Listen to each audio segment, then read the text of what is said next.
Hi everyone. Okay, so we are going to, and we're gonna get rid of this attendance because we're changing up the way we take attendance. We'll track it internally, but we're not gonna post it on the website. But we'll discuss all that. So we haven't had a business meeting in a couple of months, and we basically have been doing this little project, right? That's a little weird. And so I wanted to explain to everyone what the heck is that about? Why should you care about it? And that's going to be the main topic of tonight because we've spent like a couple months on this and kind of give people context like why we're doing it, what's the benefit of doing it, and how does it relate to like educating people, and then kind of opening the floor for discussion on that. We're also going to do that's the DRUIDS system, and it is an acronym. Administrative stuff. We'll go over that. Goals. We're all moving and stuff, so we kind of got to reassess where our goals are at. Rewrite bylaw. What is meant by rewrite bylaws? That might be a leftover from last meeting. Okay, I will have to look at the notes for that. Oh yeah, and then we want to talk about Elias, Mr. Elias Rodriguez, I think what was the guy who shot the Israeli ambassadors. We want to talk about him because there's a statement we're thinking about signing on to and have a discussion about that. Cool. Yeah. Awesome. Okay, so that's what's on the agenda. Does anyone want to add anything to that? Because we're about to lock it in. I have a copy of it. It's good. It's really good. It made me cry when I read it. I was like, this guy, he's the real deal. Canary mission for the IOF. Yes. I have a lot of thoughts about that actually. Okay. Oh, discuss the Maoist those standing items from the last business meeting, right? So we should cover those first. So we had they messaged us. I talked with them. I said, hey, sorry, we've been really busy. They were very understanding, so I don't think they're mad, but they were following up because we did say we would get back to them within a month, and it's been over a month now. So they came last time and they discussed with us basically partnering up with them to sell Maoist literature. It was Prairie Fire Publishing. I liked a lot of what they said. I don't think it's a bad idea to have physical books, but in terms of like commitment and stuff, how do folks, anyone can chime in, but this is more for like the candidates and the cadres, like how are you all feeling about that?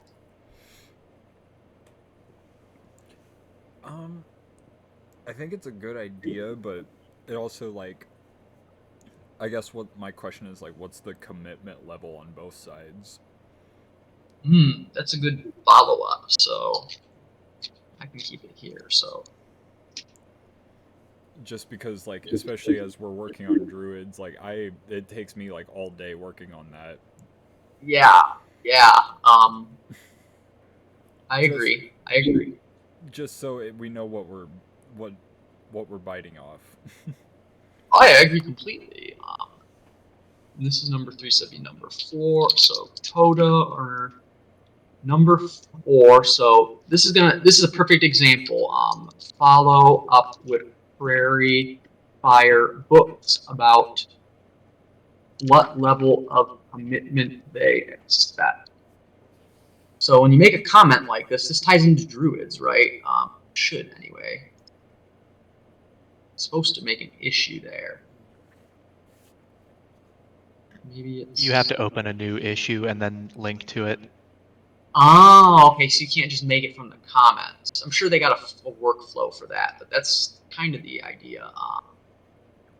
Yeah, we can do that later.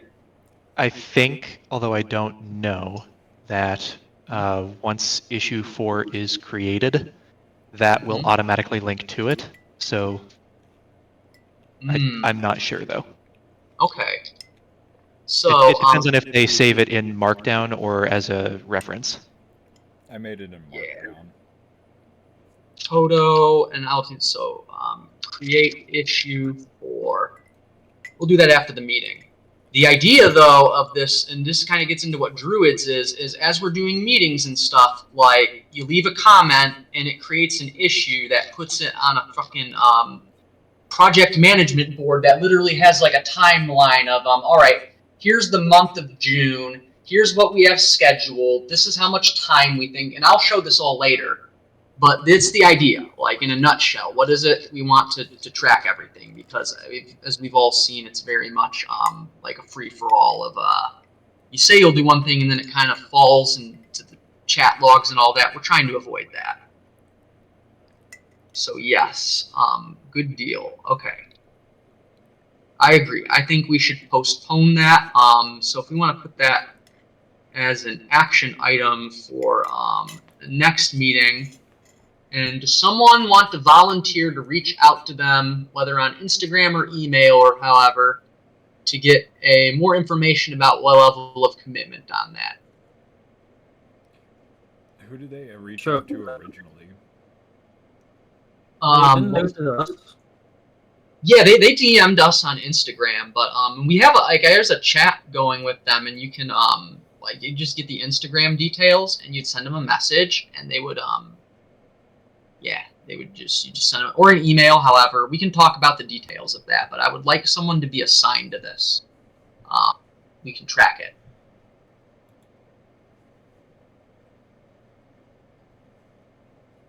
I don't have anything to do, so I can do it. There you go. I like that. Entrepreneurial spirit. Okay, so mark that one down, Krona, as being assigned to Nayef. That'll be your first task.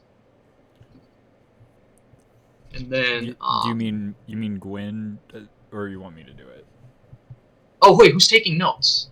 Gwen is. I was taking notes. Oh yeah, I'm sorry. Yeah, Gwen, can you mark that down as assigned to Nayef? Yeah. Verify publishing, you said?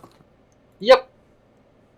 And then another task will, you can assign it to me, would be to get Nayef the login details, which we'll do. Okay. Cool, we got it. Okay, cool, we're getting tasks assigned to people. That's what democracy looks like. I don't need to write that down because we got Gwen doing it. Okay. So, let's go back up here. We discussed that. That's our kind of action, and we'll talk more about that offline. Yeah, more frequent meetings. That's a discussion item I wanted to have. I feel like once a month, especially as we're getting more involved and folks are going to be living in the same area. Ultimately, it's not really up to me since I'm moving soon, but my recommendation would be you should probably be meeting up more, and maybe not to have like a full-on business meeting, but like just a regular in-person, face-to-face meeting would be good, I think. How do folks feel about that? We can always go to the ECM. Yeah. Go there and do the meetings, you know? Yeah. And just have like a sync meeting, we call it at work, where you just like, okay, this is and you can even use GitHub here to look at, okay, here's the upcoming, just kind of plan things out. Ultimately, it's up to y'all, but that would be I think you got the good idea. I concur.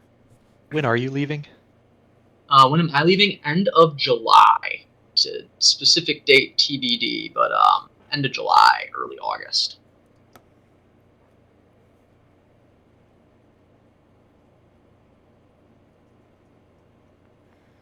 I mean, I'll still be around. I'm not like giving up on the book club, but I'm going to be like remote, and that's something we'll have to talk about eventually sooner.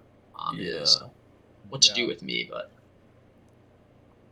Hopefully. So how do we turn that into an action item, I would say, of, okay, so we decided that sounds like everyone likes the idea of meeting in person more. How do we make that actionable? Wouldn't also, since Gwen is moving to Lawrence and you're moving, wouldn't it, I guess maybe the best way to phrase it would be like shifting to the Lawrence chapter, or like opening the Lawrence chapter of the book club. Yeah. I think that's how you make it more frequent in-person meetings. What, Gwen? Yeah.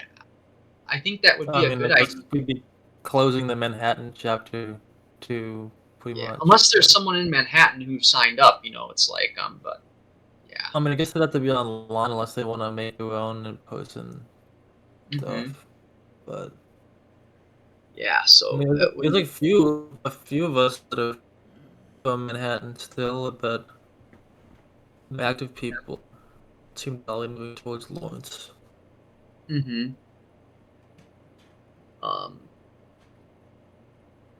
Yeah, so we would have to shift it down. I think as an action item related to that is, remember, Gwen, when we made that Flint Hills book club and it just kind of had the Instagram and it didn't really take off? Yeah. I think we might want to maybe close that one down or something, or archive it, in my opinion, just because it's like, we're the Kansas Socialist Book Club. I think I did that already, but I can double I still check. get emails for it. I Oh, noticed. maybe I didn't. I'll check. I Okay, can't check. make that as...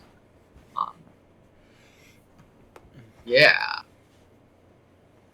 So if we were going to make that actionable, I would say you would want to probably...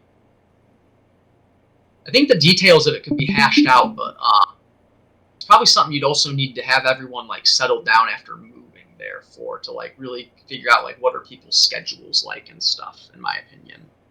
That's true.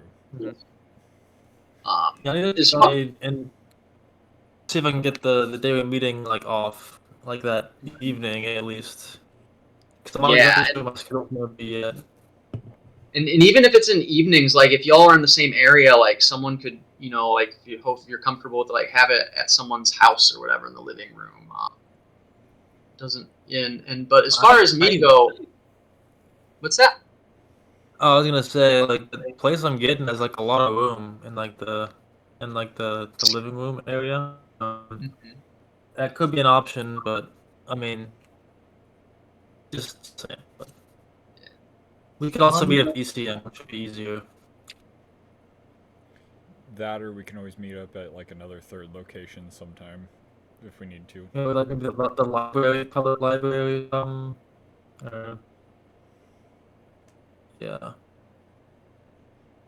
And I guess we could talk about it now too. Is since I'm leaving, and if we voted on this, I would abstain from the vote. I'm not going to be in Kansas anymore. I'm still happy to like help out from a distance as like a tech thing, but ultimately it's like not really up to me, but everyone else. Like, what would would you want me to just be like an at-large like tech member, or what do people think about that? Because that's something we got to think about. Because yeah, I'm leaving and not going to be able to physically attend lessons or anything. I think your technical expertise is like very useful. I mean, I concur. I'm happy to do that, but yeah, there's just something I think is if y'all are comfortable with, I'm happy to help out with it. I mean, But yeah, ultimately, like I need to start taking a step back from this. Not saying I'm never going to. Yeah. I will say that if you dip completely, then that leaves me as like the resident expert on Git at all, and oh boy, am I not ready for that. Yeah, I was in rebase hell earlier today at work. So Oh no. I figured it out, but yeah, it's and Evelyn or Krona always knows I'm always saying don't rebase anything, and that's why. Yeah. If you're to the point where you have to use rebase, you've already lost. Yeah. Okay. It's So we're gonna need to buy everyone GitHub for Dummies. yeah, actually, that kind of we will ties get into druids. Now, that's something I could actually teach. yeah. It's I think it's good everyone has an. We'll get into that. We'll get into that when we talk about druids, because that is a very valid point. Git is. Yeah, we'll talk about that in druids because it's very powerful. You could have a PhD in it, but it's also like take a step back. It's a simple idea, and it leads to some unexpected results. So we have that. So I'm gonna say for motion, it sounds like everyone's cool with having maybe like a distant member, and then you know, if it comes to like a technical matter, I'm happy to vote on that. Yeah, like if I'm out of the state, I don't know if like I should have a right to like vote in everything just because I'm not there. I mean, as much as I would love to, like I also have to step away and do other stuff. So yeah, we can talk about this more later and offline, but it's just something I want to put on people's radar because I do have to like get ready to move and stuff like across state lines and whatnot. Yeah, that's Which, if fair. anyone wants to help me move, that would be appreciated. But so Elias Rodriguez was the guy who shot the Israeli ambassadors, right? They don't think they were like full-on ambassadors. I think they were one of them was from KU, right? So one of them was actually in is KU Lawrence or is that Wichita? It was at Lawrence. Shit. Oh wow. Okay. Yeah. So that's like really close to home, quite literally. Yeah. She was a part of KU Halil. Oh boy. Yeah, Yeah. I did a little digging on her. She's she's definitely like a part of it. Wait. I have a question. So the woman that was shot went to KU? Yeah. Yes. Correct. Yep. Oh my god. Yeah. I was Yeah. I was like, oh my god, this is like literally. It's kind of wild how events like that work out. Yeah, so like the guy was like a former IDF soldier from he was originally from Germany, and he's like a Christian Zionist who like Oh boy, yeah, of course, the blonde Christian man from Germany doing a genocide. Go figure. Yeah, and he moved to Israel to join the IDF. Yeah. Oh man. Okay. Wow. He also speaks both German and Japanese as well as Hebrew. Wow, it's just the fascist. Did you know Italian? I read both of their LinkedIn pages, and they're quite informative, actually. Yeah. So we have an idea. Proof that Italians are the only oppressed European peoples aside from the Irish. As I say, the Serbians might qualify for that too. They did not have a very good time, but yeah. Anyways, we know who Elias is, right? And so we have some context. Now, this Unity of Fields is Palestine Action. So, and they're a controversial group, but they basically are the U.S. branch of that. I don't know if they have we could look around their website, originals, and I don't know if they have like an ideology or anything. I don't see. They actually follow me on Twitter, so I could probably be like, hey, do y'all have like bylaws or something? But they had this. This is where was it? And I posted it in the chat. It's very long, but you can see their signatories from I think like 30 different organizations. You got the JD Pod. You got Bronx Anti-War. You have I love that guy, Third World Solidarity Front. He does like cool hoodies and stuff. Jewish Bund at Brandeis. You have the Palestine News Network.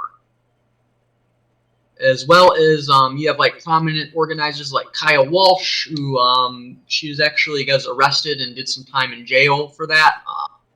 I saw Kamal Franklin of the Atlanta Community Movement Builders. You have the Maoist DSA caucus, which that's an interesting strategy, but you know what?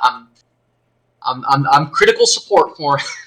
Anyways, you got a bunch of groups here, and I was thinking, what if our book club signed on to this? I'll open it. So I've said this before, and I guess we also kind of have to think of our own statement of how we want to do it, because this letter, from what I read, was very much like, this is more of this needs to happen, blah blah blah. And this is, I'm speaking for myself because we haven't decided on this as a book club yet, but in my opinion, the two people, so as an individual, I have utmost respect for this man, Mr. Elias Rodriguez. I have nothing but respect for the guy. I think he's very brave and courageous what he did. I think his heart was in the right place.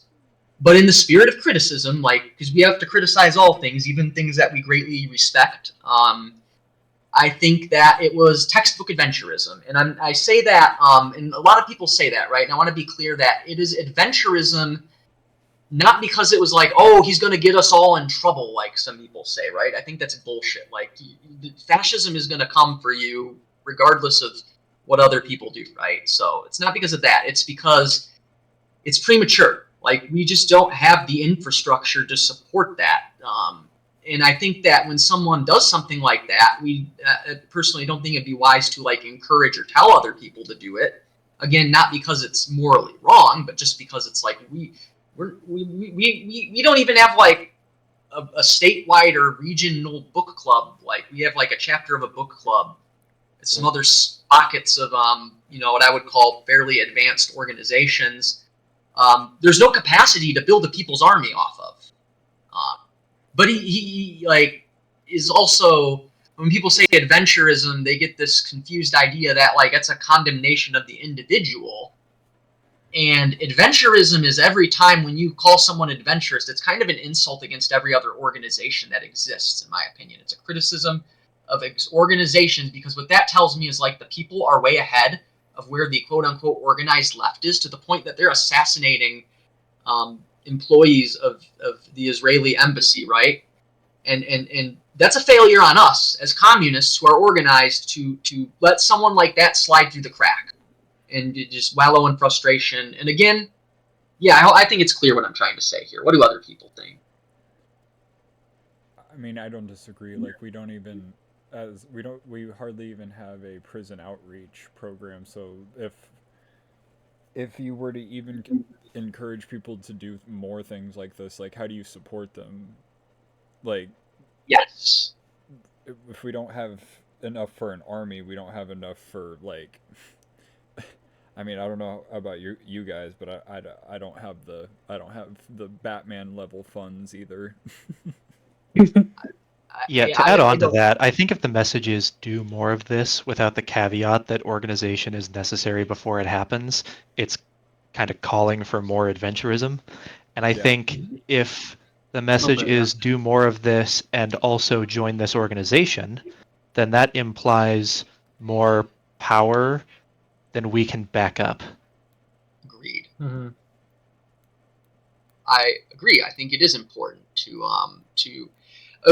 so to be clear, in my opinion, and maybe others agree or disagree, but I think like it is possible to, how do I say it, like to on one hand not discourage people. Like we don't want to be like with the DSA announcement, like we disavow this and we are peace. Like we don't need to say that, but I do agree we also shouldn't be like encouraging it. We should be saying like, hey, hold your horses and let's build up. Weirdly, sometimes silence speaks volumes. It does. But I don't mean silence in the way of we do nothing. I just mean silence in the way of we don't need to be encouraging one or the other more, as we need to be focusing on what we need to be doing. If that makes sense. Like, to get to where, like, to where either we're, this is, like, what am I trying to say? Like, this is normalized, which it is at this point to a degree. Because I've seen, like, some people, like, having the criticism that, like, this didn't solve anything, which, like, I think this did way more than, like, the Tesla bomber or whatever. Yeah.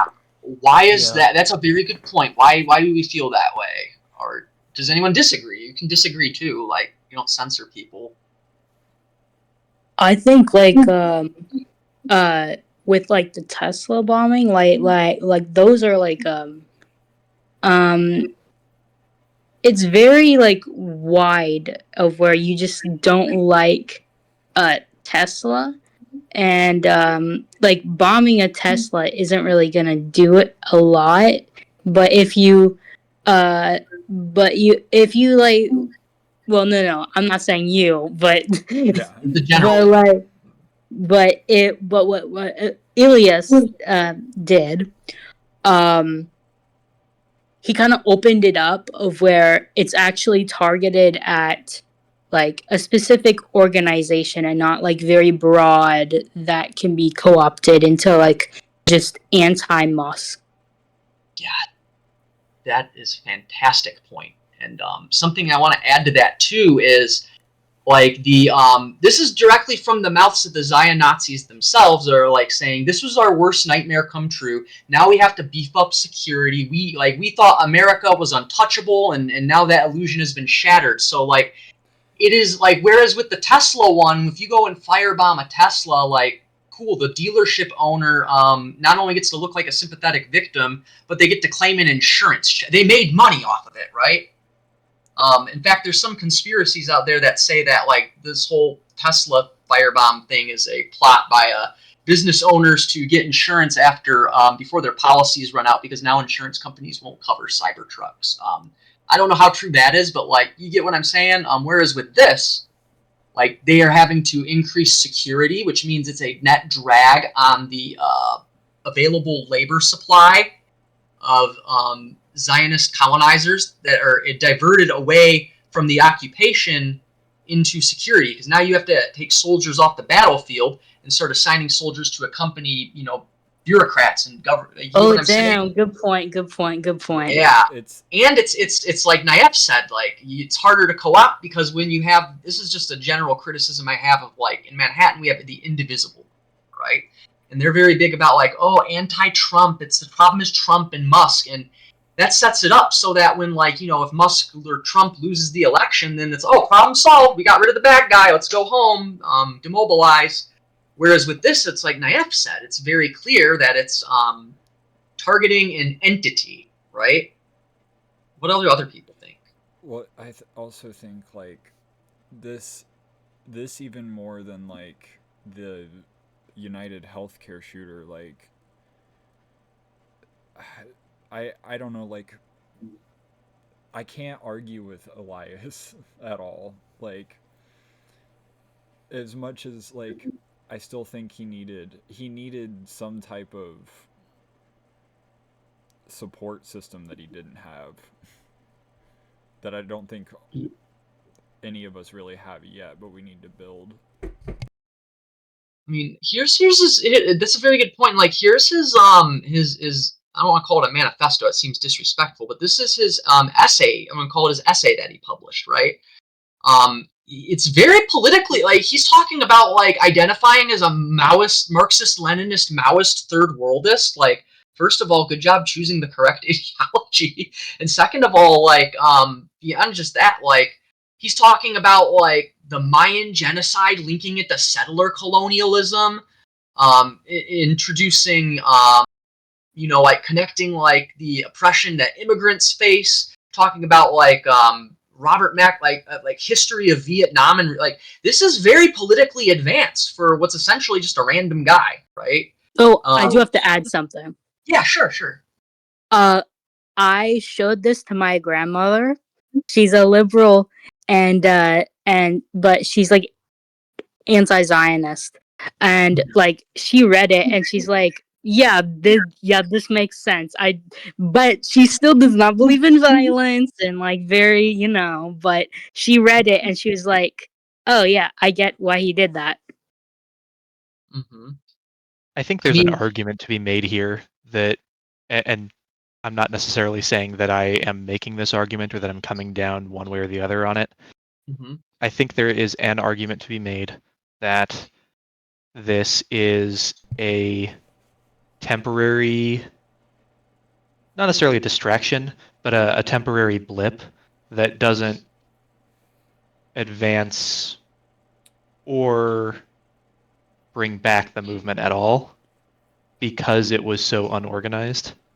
Mm-hmm. And so the amount of gain that we can make off of this, this letter for one, but also capitalizing on any momentum drawn from this is minimal. Yes, absolutely. That's, I just want. Oh, go ahead. Or I was just gonna say that's one of the other issues that I was having with it, that I was thinking about, was it like almost perfectly plays into the narrative right now that like the anti-Semitism narrative, and I'm not saying that's on Elias necessarily. It's just how they're using it. The violent wokes are coming for your burgers. Yeah, it's I see where you're coming from with that. I kind of it's a valid point, but I personally would push back a little bit and say like there's something called an OODA loop, right? And that's basically like observe, orient, decide, and act. And the idea of an OODA loop is like in any kind of conflict, you have people that are like making decisions. And one of those parties in a conflict is going to make their decisions faster than the other one and have a more comprehensive process, so that they're controlling the other party by like making the other party react to their decisions, because they're able to make correct decisions at a faster rate than the other party. And so when we talk about like this discourse of, which again, to be clear, like I don't think this guy was anti-Semitic. All his. I wasn't saying that either. I'm just saying that's how. Okay. I'm just saying that's how like CNN or like Fox News or different media outlets are portraying him as being this like anti-Semitic slayer, which isn't what he is. Yeah. No. Yeah. That's Yeah, I'm just saying. In terms of like so when it comes to the people, yes, we care very much what people with, but like, because I've also seen this mentality from a lot of like DSA types who are like, oh look, this dude set Palestine liberation back because of all the negative press we're gonna get. It's like when we start, and I'm not saying you're saying this, Krona, I'm just saying in general, is like when we start trying to let that factor into our decision making, we are letting the enemy drag us around and control us by getting caught in their OODA loop. Is the point I'm trying to make? Does that make sense? We have to do things on our own terms and not on their terms, because their terms are bullshit. Yeah. Now, if this was the people, it'd be different. Can I add that the one thing that like really strikes me is like when you think about other sort of adventurous like Luigi, like the thing is that and I can understand why, obviously why and we know that they were going to do this anyway, that they would paint this as something that is anti-Semitic, because you can't most of the time Christian Zionists are not as belligerent as Israeli Zionists, and so and so it's really hard to like get at a Zionist and them not also be Jewish.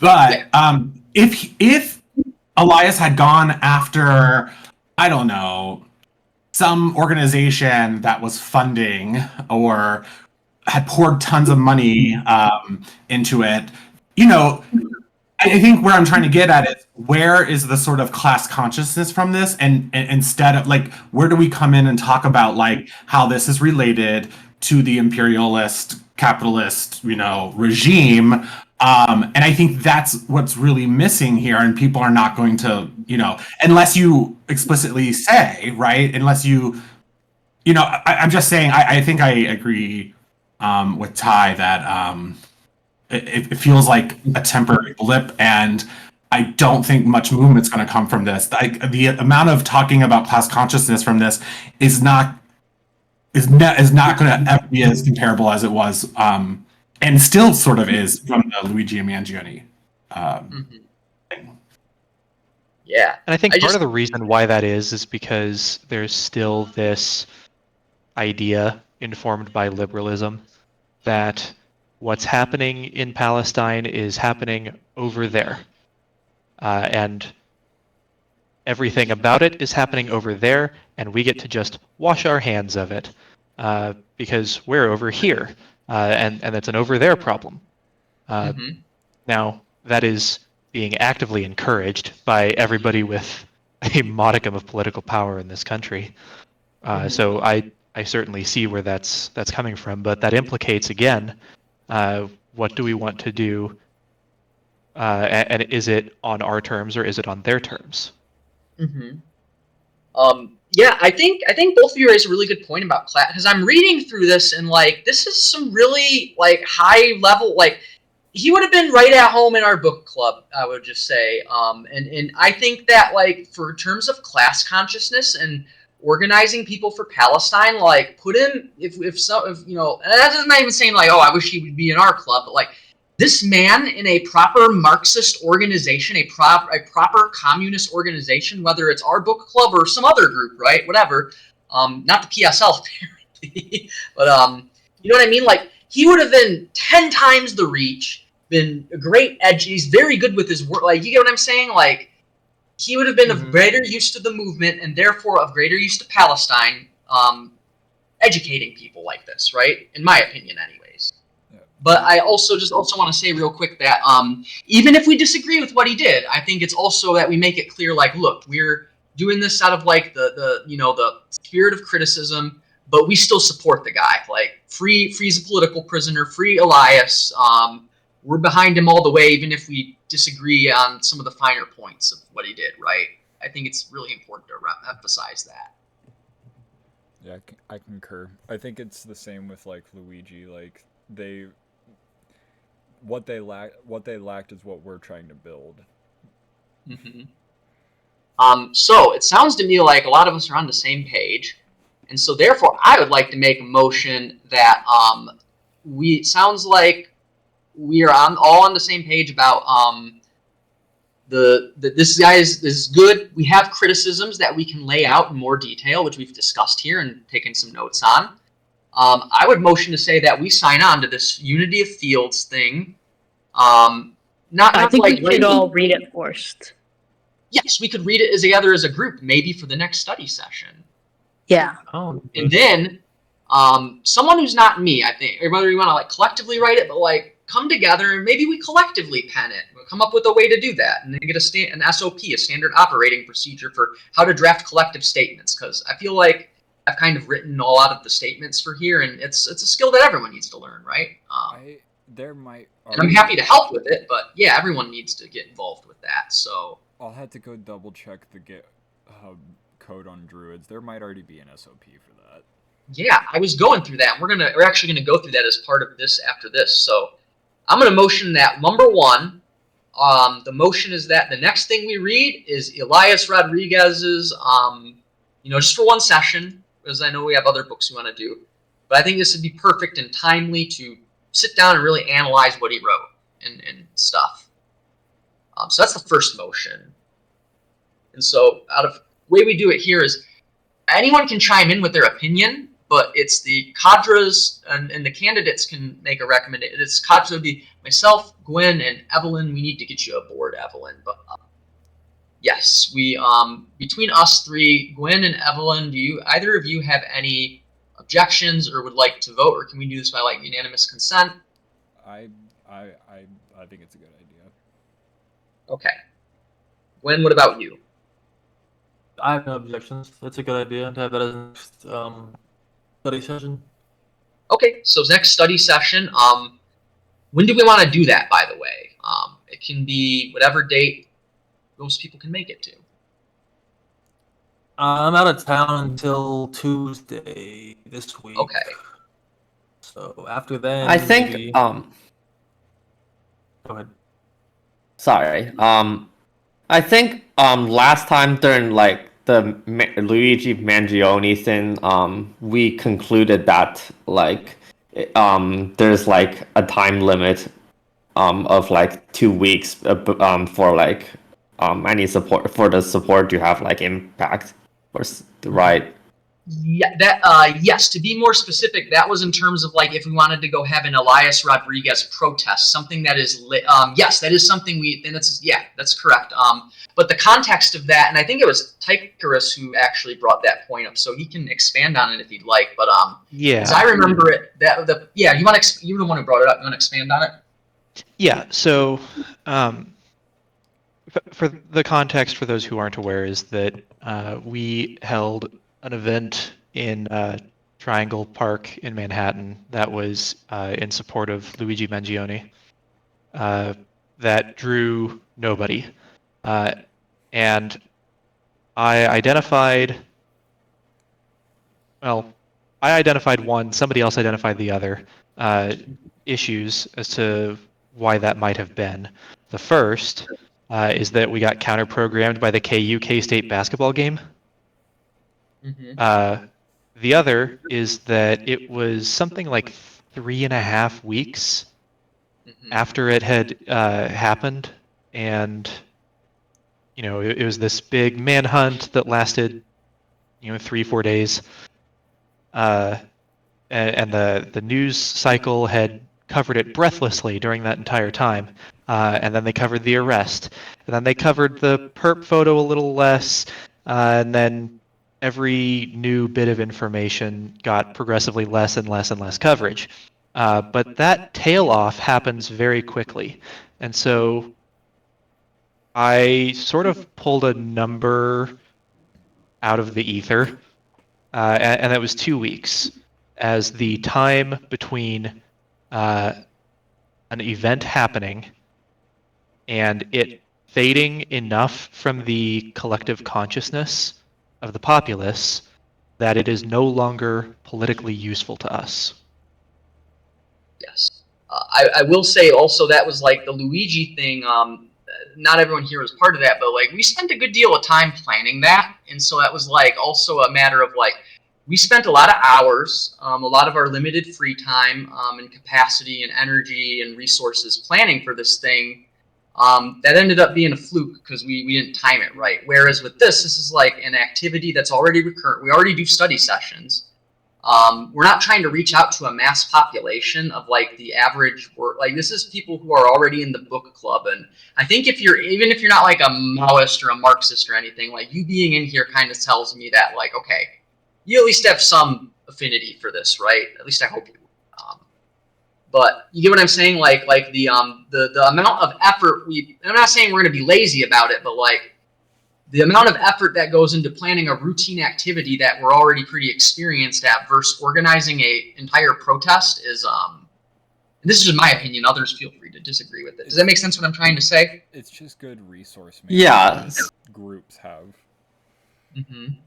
Yeah, and also if we want to write a statement about this, it directly builds into that because then having an entire we do have to move on to the DRUIDS thing in a few minutes here, but yeah, like having this is like also it can, in addition to educating everybody regardless of whether you're a member or not, for the members cadres, it's also like for us it's a time to sharpen our criticism and make sure we really capture like what do we want to say. We want to be scientific with our words.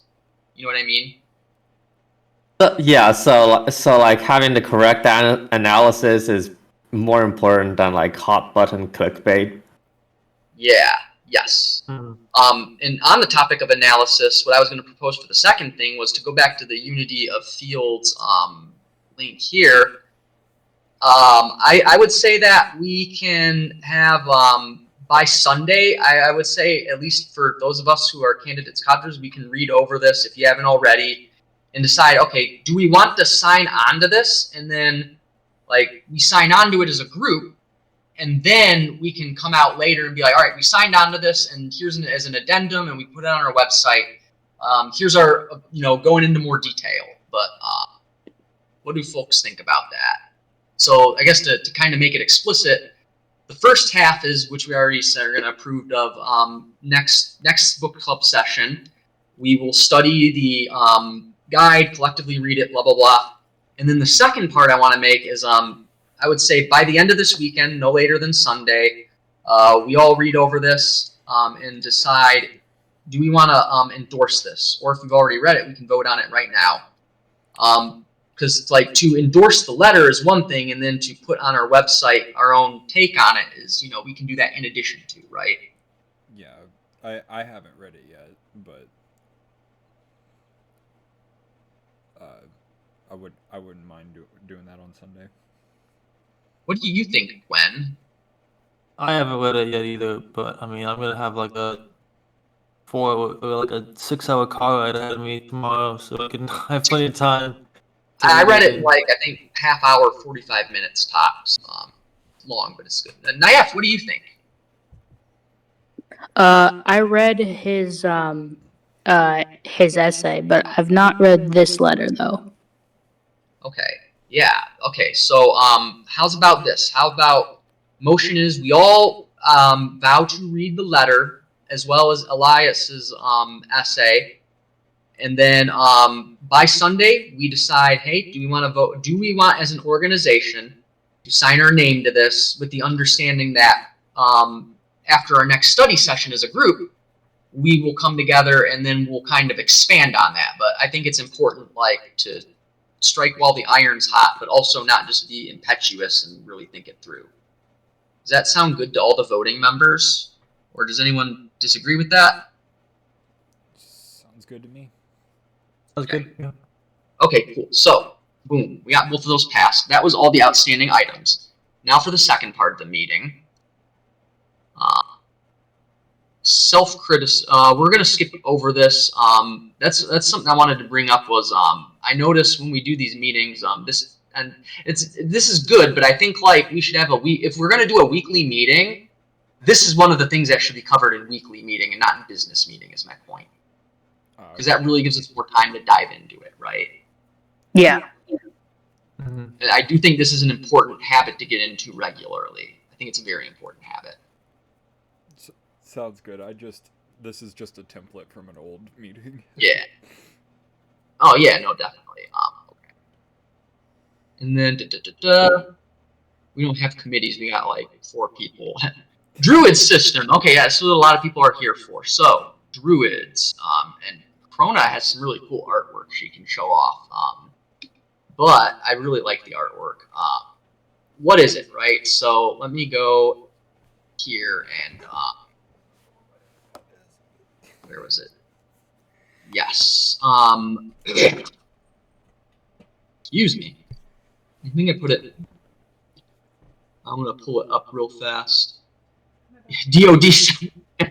Yeah.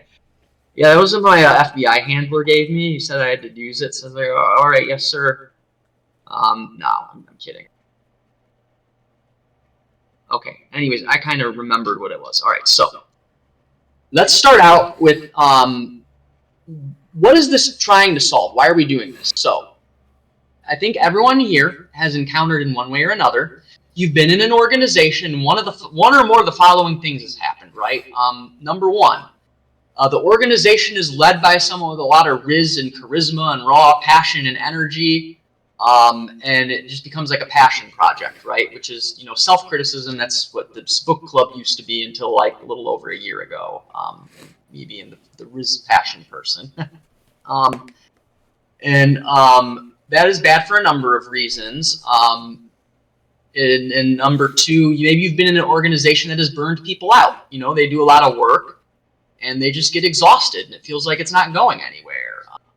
Yes, there's a picture in the chapter, in the thing, and we will go over what that means. But, yeah, you like burnout. I call it personality and charisma-based organization. At the absolute worst, what can happen is that can turn into a cult. It can turn into abuse of various kinds, right? But even in a less extreme form, it's still bad because it's anti-democratic. It is, you're not, like, it's really just one guy or one woman in my case, just kind of sounding off, and it's not really how you get involved. It's not a mass movement by definition, and in fact, I'm not saying anyone is fascist, but like, that is how Mussolini and Hitler led. That's by raw passion and charisma, right? So that has a lot of problems with it. It's something we need to avoid. Something that desperately needs to be avoided, and I learned that one the hard way, because I was the charismatic person. And then there's burnout, and maybe you do have like collective decision making. You have meetings and everything, but you might run into a situation where, okay, you take your minutes. And those get put in some Google Drive. No one knows how to get to it. Maybe some people don't have access to it. It's on someone's phone. The decisions get lost in the chat logs and everything, right? And these are all very common problems, along with like a lack of structure, and a lot of vibes-based organizing, right? A lot of vibes-based. Vibes-based is bad. And so those are the problems that DRUIDS is trying to solve, right? So that's like the motive. Keep that in mind. What are we trying to solve? We're trying to solve burnout. We're trying to solve personality cults and charisma-based organizing. And we are trying to solve the problem of a lack of institutional memory. Because take me moving, for example, right? See, we've designed DRUIDS, so we have a way where even if I'm not around, I mean, I'm still going to be around, but you get what I'm saying, right? All the knowledge that I've gotten from the book club doesn't just die off because I decided to move across the country. Now it's permanently preserved somewhere, which we'll get into that. The preservation is really cool. So is this making sense to people about like the problem we're trying to solve with this? Sound reasonable? Yeah. Okay. Yeah. So that is the problem it's trying to solve. But what is it, right? So DRUID stands for, where is it? The distributed, I changed it to resilient, interconnected, or yeah, it was distributed, resilient, unifying, interconnected, or what was it? I think it was interconnected directory system. It's a directory system. It's a file navigation system with a markdown text-based text editor built on top of it. What does that mean? So let's break it apart, right? Distributed, meaning, so you've heard decentralized, but when we say decentralized, that's a very vague word. I think a better one is distributed, meaning that, I'm trying to think of a non-computing example, would be the myth of Hydra, right? Like the snake that Hercules fights, and Hercules chops a head off of it, and then 2 more heads grow back, right? That's kind of the idea of distributed, is like, this thing is a network because, as I'll explain, everyone is a copy of the file system. And if something happens to someone, let's say they get arrested, God forbid they die, or they just get exhausted or mad or whatever, and they just quit. One person going down, in other words, is not a single point of failure. And in fact, the entire system can be regrown as long as you have one node. So in an environment where there's a lot of fascism, where there's going to be increasing and accelerating state repression, like what we live in right now, that's something we ought to consider. And if you remember from reading Sergei, one of the things Sergei talked about was, what did the police like to do? What did the fascists like to do? They like to identify leaders of these organizations and take them out, whether it's like directly killing them, like they did with Fred Hampton. That could be arresting them. That could just be, fucking with their personal life and demoralizing them into quitting. If that happens, the way it stands with a lot of these orgs right now, they're going down. Like, that org will fall apart. Not with this. It is technologically impossible to do that. That can be proven, right? So that's what we mean by distributed.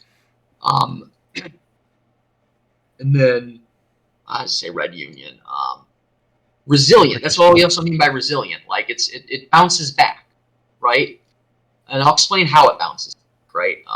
Unifying. It's meant to build unity, right? Because we'll get into the structure of it, but the idea is any organization can use this file system, right? And it does a lot of cool things, which we'll get into. But by using this, what it's doing is, let's say we want to collaborate on a project. All of our information, our organization's, files and documents, and even our party lines themselves, right? Because you think, like, what does a communist party or a communist group have? They have a line. It's considered like the main source of their official stances.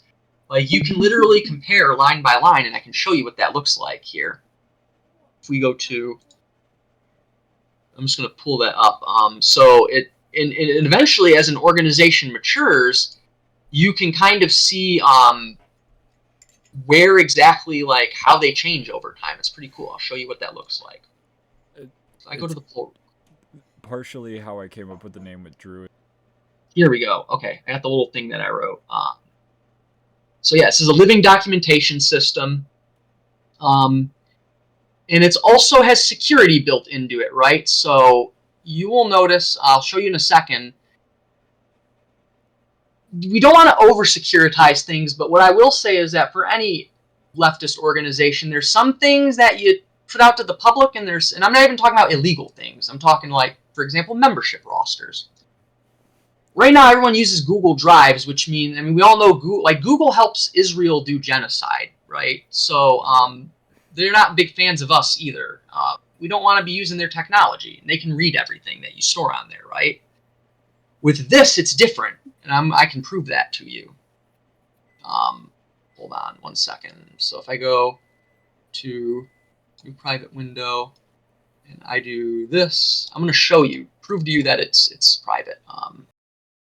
You can look at that, but I'm going to show you so we have 3 different security levels, and I'm going to show you so you have confidence in it.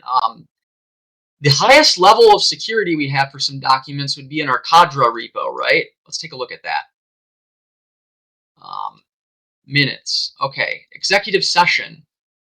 What does executive session minutes look like? Take a look. Let's go. This is literally what they look like. If you were like a police officer and you were to subpoena our GitHub, this is what you would see. You would see this. That's not legible.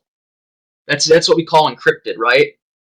Our file system has again, everyone, oh yeah, I use Signal, and I believe Signal is legitimately encrypted, but like, how do you really know? You're just taking someone on their word at it. Well, in this case, it's part of the system. You can literally encrypt your own documents like this, and then you know, because you're the one who did it, right? You're the one who did it. And this is what it looks like to anyone. It's complete gibberish. And without the keys, you're not even the NSA can read this, right? And you can host that in plain text on any website. So the point I'm making is that, like, when you use someone else's app, especially a commercial service like Google that is in bed with fascists and in an environment where they're trying to repress us, I would personally rather trust something that I know is encrypted because I did it myself, right? That's another part of what we mean by it's like secure, right? Does that make sense to everyone? Mm-hmm. Yeah. Okay. Yeah. So that was just a little demonstration of what that's like. And that's like every 5. So. Yes. Okay. So, yes, the technical solution of living documentation. Let me show you what that looks like. And I want you to imagine that, okay, right now it's going to be kind of boring because it's like a technical document, but if we go to this one right here, and we go to the branches, and I go to the staging branch, it will show you, how do you get the little, the things I do to show, it's like a branch, right? And it's basically like, think of like a genome almost, right? Like it's like organizational DNA almost, where it's like, when we talk about how someone was a revisionist, right? Meaning they revised a fundamental theory of here we go, perfect. And let's go ahead and you can kind of see, we'll do all of them for better effect. See how all these branches here, they're like branches of a tree, and you see how like they have each of these dots is like where this represents a decision that's made. Like someone votes on something and they commit it. And eventually, and like, let's say this is a project you're working on, and you go to merge it into the main branch, like here, right? So you go to merge it, and eventually, like this one right here, it says origin head, or another one I think is main. Like, this is your party line. Like, and the only way it gets to the party line is by being voted on by committees. So in other words, what is this actually doing in practice? It's more than just reading about democratic centralism. It is enforcing democratic centralism. It is because we talk about what is you got to do DemCent. Your organization has to be democratic centralist. It has to have unity of action, and like, what does that mean though? Like that, no one has any instruction manuals on how to do that. Well, that's what the system is. This is trying to like. This is making sense, or am I talking gibberish here? Oh, it makes perfect sense to me. Anyone else have any thoughts on it? Comments? I think this is very valuable. Yeah. Some other things because there's got to be practical reasons, right? Practical reasons to use this beyond just like, oh, this is a cool GitHub thing. Give me one moment. Well, essentially, it makes you do DemCent by the way that it's structured, like through the different ways you vote on things, just in GitHub itself. Yes, I will show that, but also as an added bonus, organizations should have websites, right? And websites normally cost money. That involves maintaining a server. It's a very exhausting job being a webmaster. So what if there's a way where you didn't need a webmaster because the computer does it for you? Like, we literally have that, which is right here. Was it under testing? Here we go. I think it would be... Yeah, here we go. Okay, so I won't, like, break down the build pattern, but you can see, like, what it does is you go to publish a website, like you just update with your minutes, right? And the idea is when you do that and you go to publish the files to like the repository where you're saving them, this whole computer program that I've built will go and it will, like, you can see it line by line here, build the website, scan it for computer vulnerabilities, and then build it and then push it so it becomes an actual website. And that is done automatically. We call that CI/CD. Won't get in. I could write a whole thesis about that. It's CI/CD pipelines. But what does that mean in like plain English? That's what Evelyn was talking about. So we go here and we have an issue template, right? And let's say you have a political education. So what it'll do is, you know what? Let's go and actually make an issue. So you'll like make an issue, and it's supposed to have the template there. Maybe I have to set that up, but the idea is it will follow this pattern that we've already designed, and it'll come up with like a pre-made template based on like what you fill in the form, and then that will follow. That's what all these rules here, right? Where it says like workflows is the rules. Those are the templates. So where was it? Create minutes. That's a good one. So this thing you can see like where is it?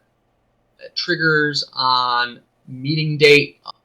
So yeah, like all you have to do is give this thing a meeting date, a meeting type, and other things like an executive session classified meeting, or it's going to be a regular meeting. And this will literally go through, and it will every week, because I think it took the cron job out, but it's supposed to do like every like right after one meeting, it is supposed to run this whole code. And if you look at what this code is, you can kind of, I'll make it a little bit bigger. You don't need to be a programmer to see like, okay, this is just the title of a minutes. And here's the body of the minutes. It follows literally the same template. It makes it automatically. That's what we mean by enforcing DEMCENT, right? If you want a decision implementation, so say we vote on something, like as soon as it's voted on, this fires up, and what does it do? It says, all right, we take the decision, which we're pulling from that document you just published, and then we break it down into a list of tasks. And some people might say, this sounds like it uses AI. It actually doesn't. And I'd be happy to explain that in more detail. I think it's a little in-depth for a general meeting, but like none of this uses AI, so you're not giving, in other words, you're not giving like Sam Altman and OpenAI all your organization secrets. This is all done by regular computer programs that are not LLMs, to be clear. Now, if you wanted to, you could incorporate AI. I would probably, as much as I love it, I would say that's probably not a good idea, but like the option's there if you want it. Does it make sense?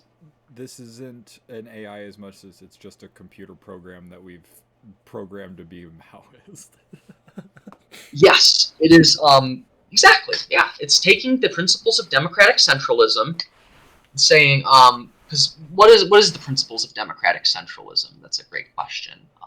If we go, I think I wrote it in. Here we go. Okay, I love me a good flow chart. So like, if we broke down democratic centralism as a process, what does that actually look like? It looks something like this. And this is, what this is how, oh gosh, okay. Can everyone see that? Is it a good size? Mm-hmm. Okay, cool. So it starts out with a debate, vigorous internal debate, right? And so that's what we GitHub discussions. It's where it's like a forums, right? It's where you debate stuff, right? Someone wants to say, bring up the issue of settler colonialism and have a theoretical debate, a line struggle over it. You make a discussion post, and it gets some traction and stuff. And then anyone can go ahead and you have some discussion over it. And what that does is you debate it. And anyone, whether you're a member or cadre, has a right to put it into a pull request, which, without getting too much into it, pull request equals vote. And again, like we talk about, okay, this enforces it as a program. What does that mean? Well, one, if it's a pull request, everyone's vote is being recorded. and it's tied to their name and their identity, right? So you know who voted on what. There's no spoofing cryptography. Number two, it gives an additional forum that's for only the voting members to discuss among themselves. And what does that look like when you do that? This is where it gets really cool. I'm going to use the pull request we did that closed, which is this one. So what makes this different than just like regular voting, like, all right, everyone, Robert's rules, raise your hand, right? It captures everything. And what do I mean by that? We go to,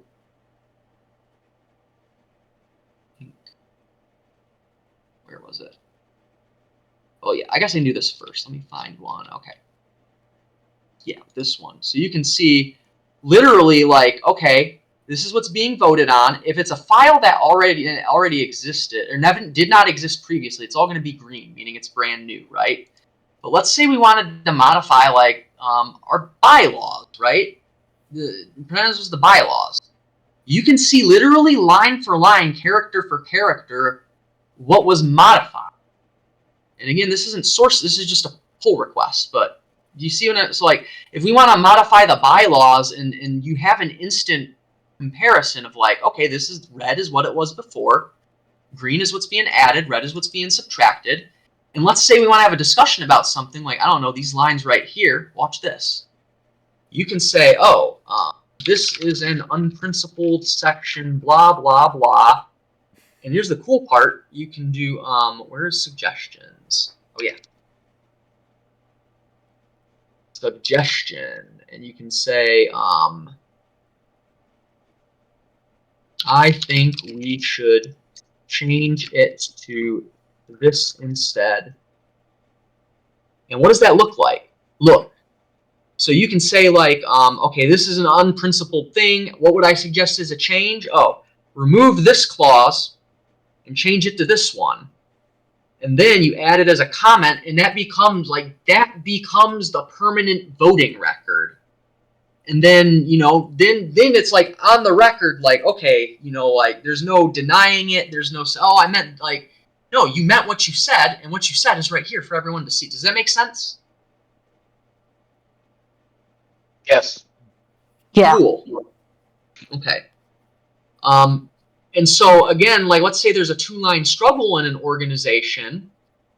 As you're having your two-line struggle, you can do what's called a fork and a merge, right? Like this is a merge. So like let's say you have another org that's on our, and because everyone's on our system who would merge, it would be all the templates and the structures and the formats are the same, meaning it's not like a bunch of gobbledygook where you have like 10 different formats running around and none of them are compatible. Like they're all compatible. That facilitates orderly splits and merges. Oh, because that stuff happens, right?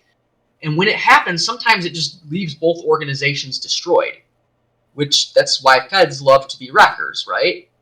This makes that impossible. There is no disorderly split because the whole record is there. Yes, it defeats the CIA sabotage of yeah, you can see. And it forces the person who submits them to identify themselves with a cryptographic key. Because you will see here, let me go to, where would it be? It would be under the code.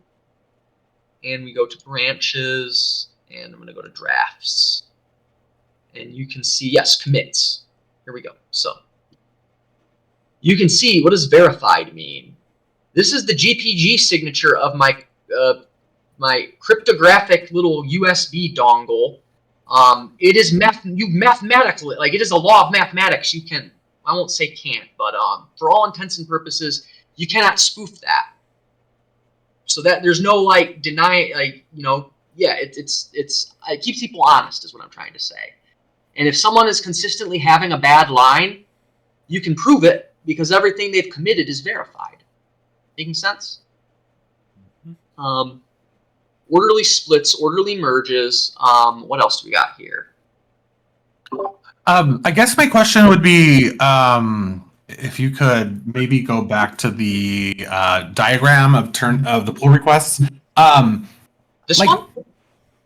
No. It was like the visual one. I mean, I can probably. Oh, yeah, the one with the plus and the minus, the green and red. No. Let me look. The flow chart, probably. Yeah. It's just the flow chart, the workflow. Oh, yeah, sure. Yeah. No, I think it's on your README for the GitHub workflows, or just the main GitHub. Yeah. Sure. If you scroll down, yeah, there. Okay, so the cadre votes and the decisions made. Where does it? I mean, I guess where is like what's stopping someone from pushing something through? That y'all didn't agree on. Does somebody have the ultimate power over this? Like, who is like making the decisions in terms of like what's stopping somebody who has access to be able to push top level stuff? Yeah, no, that's a very good question. No, that's a great question. So to answer the question, because we're getting this started out right now, I did give myself a right to do that, because also, like, sometimes with Git in particular, especially when you're just getting started out, there's a lot of things that, like, you need a manual tweak. But, like, once the process is up and running, we will change that. And to answer your question, there's something called branch protection rules, right? So I will show you exactly where that is at. Here we go, main. So one, you can set, and at the end of the day, like, yes, there's going to be a group of people who have a right to modify settings. It's kind of, can't get around that, but like, at the end of the day, like, you programmatically require a pull request before merging. Require approval. In other words, when enabled, pull request matches a targeting branch, and the way we set it up is we have, it's called a staging or a dev branch development, where all those little technical things of like, all right, we got to tweak it and kind of, redo some of the rebases and stuff. Like, you have a branch where you can do that, so it doesn't have to get on main. Main will be locked down like tight. Requires a review from code owners, which that's basically a way of saying, all right, let's say we have a larger organization with, I don't know, a housing justice committee, right? What the code owners does is, and you do that by making a group. So, like, if Housing Justice has a Housing Justice branch, then the Housing Justice Committee is programmatically the only people who will be able to approve pull requests into that branch. And that's, does that make sense? Kind of answer your question? Yeah, no, that's really helpful. I guess one of my questions would be, so after you all are done, developing this to its full capacity, are you planning on making it to where no one can get into, like, no one can log into this GitHub account without, like, multiple people? Like, for example, you have someone who has access to the 2FA or whatever, or like, how are you securing that? So you're giving, individuals administrative access, to be able to do different things and see different repos. But I'm guessing and ideally you wouldn't want anybody like logging into this one to be able to change anything really, without like having control of like maybe 3 people having to be together for it to even get into it. Correct. Yes, that is a good point. That is where the crypto keys come into play. Okay. Yeah, so I'm going to show you that. Let me find it real quick. It might not be on. Hold on. Yeah, so let me find it and I can show you. That's a really good question too. There's a lot of stuff you can do here. It would be under, I think it's under advanced security. Yeah, so protection rules, secret protection. Would it be under collaborators and teams, right? So you set up your org. So like in ours, we have cadre, candidates, and then public contributor, meaning not just anyone in the public, but like it would be someone like right now, I would say, Tychorus, if you wanted to help us out, we'd throw you in the public contributor. And you have read permissions, and so they have different permission levels, which would be like, triage is kind of like, all right, this is someone you trust. Maybe they're not an org member. You don't trust them to like push files, but you trust them to moderate discussions, right? And then you have like write permissions, but it's by assigning out these role-based permissions. Admin is kind of like God mode. You can do just about anything. And you create these groups. The groups are the only things with direct access. And then that's my other account when I'm just getting it set up. I will remove that once it's all set up. But see, like now the members inherit their ability to access. Before you go back, you did set everyone to be able to write to that. Everyone in candidates. Yes, that's because when we say write, the definition of that is can read, clone, and push to this repository. But you manage the branch permissions separately. So like by default, they can write to branches because like maybe they want to have. I have to flesh this out more with like specifics, but with main branch, we keep that one cracked down because we say I just did this because while we're doing it, but again, like you would have this one unchecked while after it gets set up, requiring a linear history, meaning that you can't just push it. And if you, Tychorus, if you have a better way to explain this than I'm doing, feel free to chime in. Force pushes. I can. The only thing that I was going to bring up is that I saw you made the edit to where everyone can write. I didn't know if this was ready for prime time or not. So. No, not yet. We're getting there. I would say, how do we know where we're at? This is where it gets cool. Does that answer your question, Darren? First of all. Yes. It definitely does. Okay, good. I think one of the misconceptions you had going into it is that this isn't just one account, one organization. It's every single person has their own account, and the role-based authentication grants you certain permissions. And you are authenticated by, in Percy and my case, a security key. In someone else's case, it could be some other form of two-factor authentication, like an authenticator app. Mm-hmm. I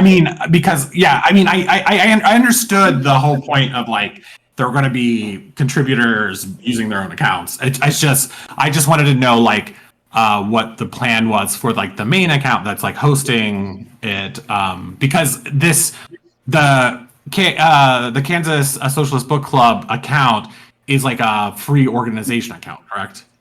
Yes, correct. And there are some restrictions. Yeah. So is it an account or is it a GitHub organization?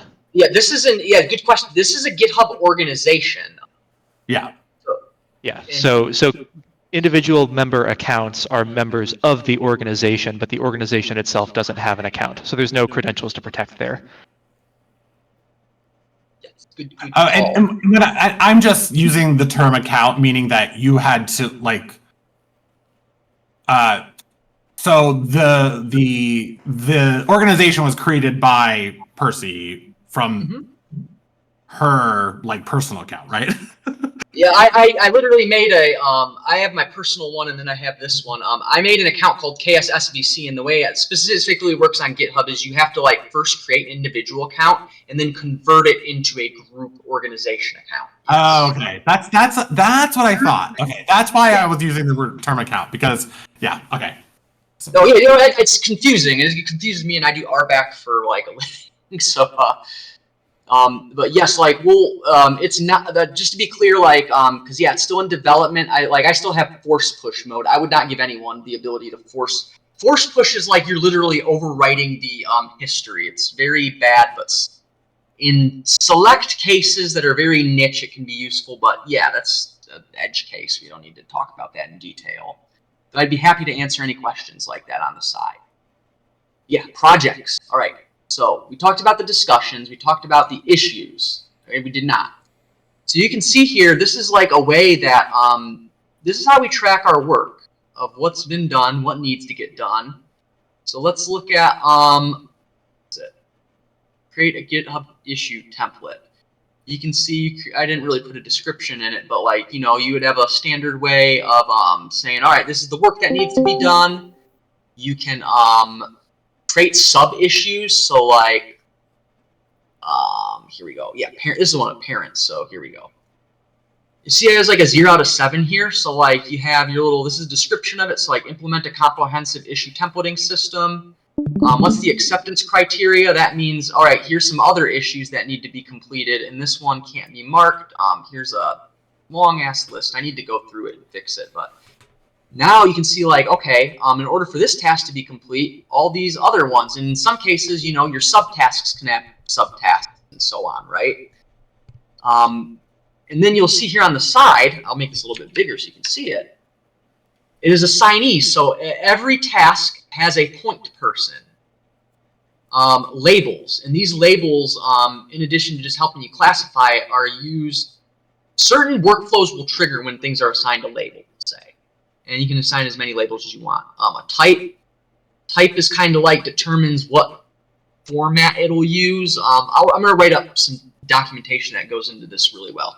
Projects is the important part, though, right? We should probably assign this a project so you can see. Here we go. Let's go do that. So, what does projects mean, actually?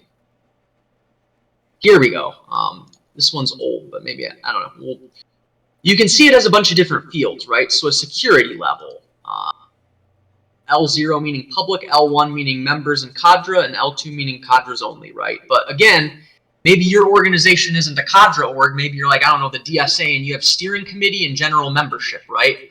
Then your security levels, you know, you don't need to use L2. You can just use L1 and L0 if you want. Shit, you could even do all public if you want. Like, it's totally up to you. No one's forced into using it one way or the other. But this is what I really like about it is, so a decision status, right? So we have like, where is this at in our, I'm calling it our administrative process, right? Is it being discussed? Has it been voted on? If it's been voted on, then it has to be tied to a vote. In other words, a pull request. If it's implementing, so it's been voted on, it's been approved, and now we're doing it. The people who are doing it are done with it. And then after that, there's an evaluation, which we still have to design that part. But the idea is like, every has decision status, a start date and an end date. So priority. So what does priority mean, right? This can be up for discussion as a group, but I just to get something on the board, I made it like this. It's how, and this is what I like. It's quantifiable. It's a hard number. Like, how much time do I have left to address this? So I've said it like P6 is just like we just brought Naif, when you said I want to design that one website, which we'll talk about after this. We said, okay. That's the lowest priority, not because it's not a good idea or not important, but there's no due date on it. It's just a nice to have at that point, right? P5 is like, all right, as long as we get it done by the end of the year. And then 30 days. I mean, you can tweak the numbers to whatever you want, but the idea is, let's assign this, I don't know, P2. So it's due within 72 hours. Time estimate. And you can, again, your group can have whatever kind of categories you want. But I say, all right, if it can be done in less than 15 minutes, we're going to assign that an XS for extra small rating. If it takes between 15 minutes and an hour, we're going to assign that a small rating. It's worth 4 points. 3 points is between 1 to 3 hours.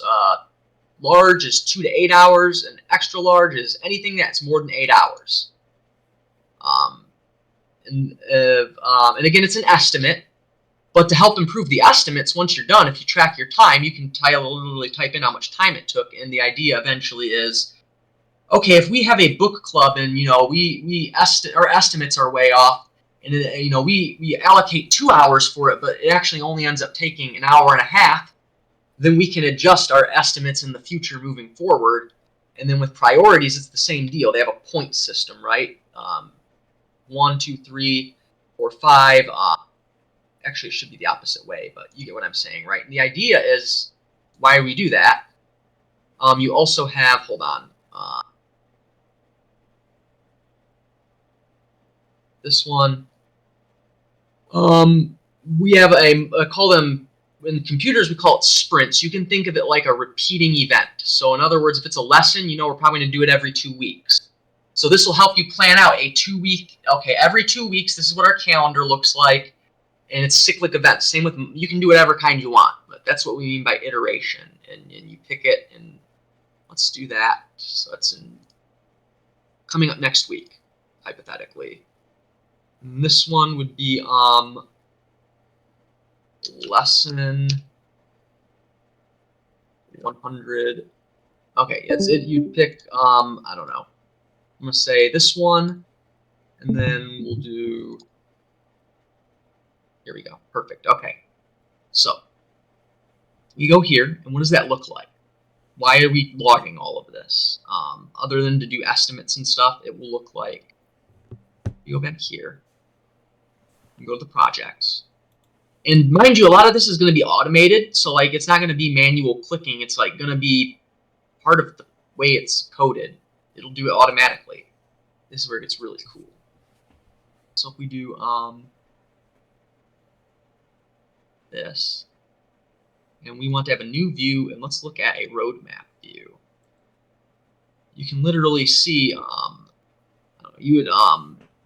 this is one of the views. Anyways, we haven't put the dates and stuff, but like you can plot it out where it'll be like, all right, this is our sprint that goes 2 weeks, and then we have like these events have this priority. Like, do you see where I'm going with this? It's kind of, I wish I had it prepared, but we didn't get to that part yet. I don't know. Is this making sense? It's kind of hard to visualize. The other one I like a lot is the Kanban board, which is literally you have different statuses, right? So like, all right, here's all the things we need to start. These are just things that we added, and now it's like, all right, we're tracking this needs to be done. This one needs to be done this cycle. And you can literally drag it around like cards and be like, all right, we finished it. And as you drag it around, it'll get assigned different labels, and it'll do all kinds of stuff automatically. But, you know, you're asking, earlier we talked about what's one of the problems that organizations face is that they lose track of their work. They don't have like, when we talk about doing a self-criticism of our methods of work, like, was this event good? It's all vibes-based. This is not vibes-based. This is, at least as far as I'm aware, and I've thought about it a lot, like, this is as scientific of a socialism as you can get down to tracking the hours you spend on something. Is it making sense, people? Yes. Hey, this is fantastic. I have a few questions. Maybe now a good time. Yeah, go ahead. Sure. Okay. Well, first thing is, I learned by doing. So if I want to run this, or if another org just wants to run this, what do you need to get started? What do you need to get started? Yes. That is something that's on the back end of things we need to finish out. The idea was, and maybe Madi, you might know that idea, but basically cloning the repository of the one that we'll make public, but without having to type it in the command line. Like if there's, that gets into our operating system image. It'll be done through Tails. So let me show you. Obsidian is the interface we're going to use for everything, for a number of reasons. One, it's open source. Okay, what is this? This is my one, so we don't need to do that. We need to look at, I think it would be, yeah, so this one will be like the book club, right? There will be a button on the side here. I need to actually design this part of it. It's a little bit of like Java coding, but with Claude I can handle it. It'll be a button you'll press, and it'll say, it'll be on a Tails thumb drive, which Tails, we can get into that later. But basically, to use this, you will have a thumb drive that either we can make it for you if you trust us, although I would recommend everyone does it themselves, or you can just burn it. And it's literally no different than like burning, I don't know, Debian to run off a thumb drive or any other operating system, right? And in that image that we have, which will be available on our GitHub, will be prepackaged with everything you need. It's going to self-install. It's going to make it as simple and easy to use. Like, and the things that you do need to do will be like, click this button. You know, it's not going to be like typing in lines of code. Which is why it took so much effort up front, is because to get it to that point takes a lot of effort. But for the end user, like, the idea is you don't even need to know what a command line is. You don't need to use it. And you could probably run that in Docker, right? Like the image. You What's could that? containerize. Can you probably run the image in Docker? Yes, that is actually. I will talk to you about that one. I have some ideas about that. You think you're the perfect guy to talk to about that, actually. But yes, that is what we're doing right here. To start, it's just going to be an image because an image is easier to put together than an entire Docker container of a custom-built operating system. But yeah, that's the idea. Well, so there are like Docker images with like bare bones operating systems, Linux distributions that have really all just the basics, and you can build that up like with your own. It'll be really lightweight, is what I'm saying. Yeah. Yes. I have a That couple is. of questions. Go ahead. Sorry, go ahead. I have a couple questions, but I'm just remembering when. Oh yeah. So Pristine Prism asked here, said, I'm kind of confused about Obsidian being open source. Company itself has clarified that the software is proprietary. Yes, this is a fantastic question. Yes, it is proprietary software.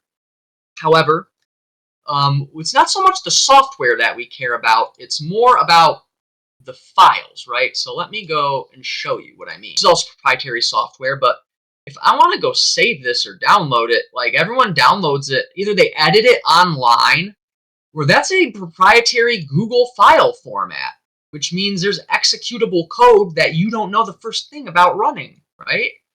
And you don't have any, like Google could just delete this and it's gone forever. In fact, they have done that with certain Palestine organizers who hosted their things on Google, a Google Drive. And additionally with Google Drive, like, look, like that's tied into your email address, which at that point, it might as well be your social security number. You're getting tracked everywhere. Compare that to Obsidian. Obsidian does not require an internet connection, completely offline. It is proprietary, but what are the files of it? This is .md for markdown. What does a markdown mean? It simply means this. It's plain text. Plain text. And it renders. Now, when it's on the website, this is what it is fundamentally, but on the website, this will render into a nice, beautiful website. But it's just plain text.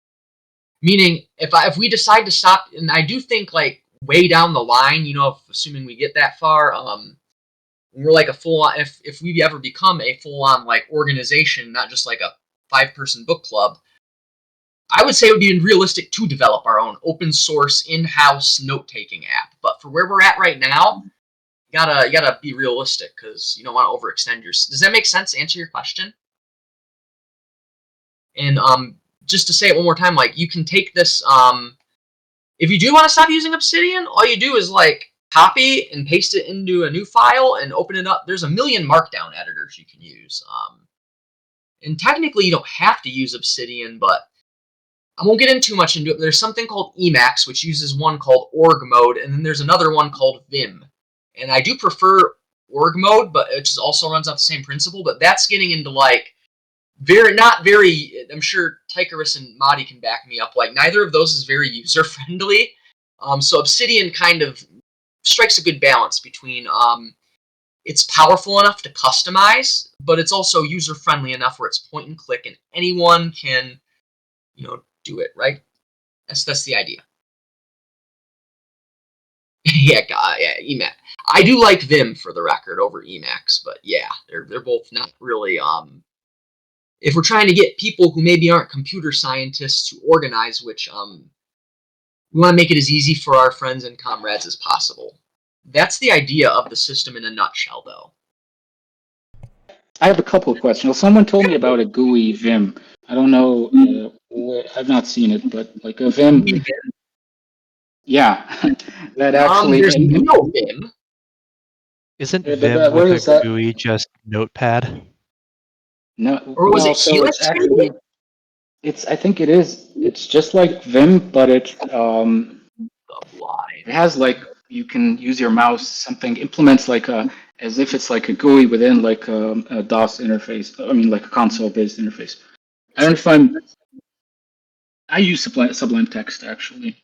Okay. So once you, another cool thing is once you have whatever document you have in Markdown, you can convert that to like PDF for like distribution or archival. Yes. So big question is, you're running this on GitHub, the like GitHub infrastructure. Yes. Could you do the same with like what are they called? Like your own Git? Like there's what's it called? You can run your private Git server. Hey, GitLab.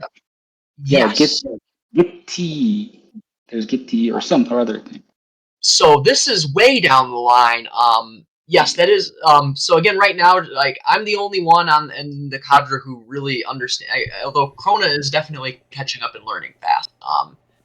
Like once we have a larger organization where maybe have like a small like 3 or 4 developers who could commit to this, then I would say like, yeah, let's get the fuck off Microsoft's GitHub. But we gotta, like where you're at, you gotta scale with that.